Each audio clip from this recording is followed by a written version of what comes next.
ትላንትና ወደ ማታ አካባቢ ነው መንገድ ላይ የተወሰነ ፍተሻ ነገር ነበርና ፍተሻ ለካ እንደዚህ ኔክስት ሌቭል ላይ እንደደረሰ አላወኩም። አሻሸኝ ነው የምለው ወንድሜ፣ ደባበሰኝ። ሌላ ሙድ ውስጥ ላይ ያስገባኝ ነበረ። በኋላ ሲጨርስ ነው መሰለኝ መታወቂያ አለኝ። አጋጣሚ ሆኖ እኔ ፓስፖርት ነበር ያዝኩት። ፓስፖርት የሰጡት አገላብጦ ምናምን ነገር አየና በዛ የማይም ምርኩዙ ጆሮ ግንዴ ስር ሲለኝ አንተ ለተወሰነ ሰከንድ ግራ ገባኝ። የትኛውም ይመስለኛል የሆነ መኪና ውስጥም እየሄድኩ ይልብኛል ምናምን መንፈሴ የተሰለበው በቃ። የምን ሀሽሽ ብሮ ወሳኝ ነው። በኋላ ነው ወደ ቀልቤ ስመለስ ምን አረኩ ወንድሜ ምናምን ነገር ስለው አንተ እኔ ላይ ሙድ መያዝ ነው የቡና ባንክ ደብተር የምትሰጠኝ?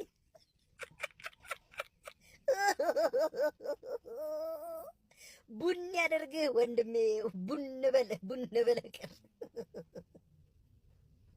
በኋላ ተቀበለኝ አንዱ ጓደኛው ደግሞ ና ምናምን አለኝና ምንድን ነው ምናምን ሲለኝ ነገርኩት።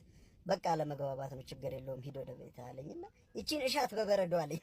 ውጋት ይሽ ባትለኝስ ባትተባበረኝስ ይቀርስ አንተ እሺ ውጪውን አሾት ውስጤ አንተ ቻንሴ ሁላ እኮ ሳይነካ አይቀርም።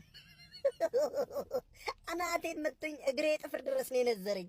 እንዴት ሆኖ ነው አንተ? ውጋት ይሻችሁ አንድ ላይ። አረ መንግስት ፍትህ ለአዲስ አበባ ልጅ።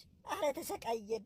እንዲህ የተማሩትን ላክልን፣ ወደኛ የሰለጠኑትን ላክልን። እዛ ወይ ሄደው ሀገራቸው መሰሎቻቸውን ያግዱ፣ ካልሆነ እዛው ስልጠናቸው ቦታ መሰረተ ትምህርት እስከ 3 ምናምን ስጧቸው። ከኛ ጋር ልንግባባ አልቻልንም እዚህ ካሉት ጋር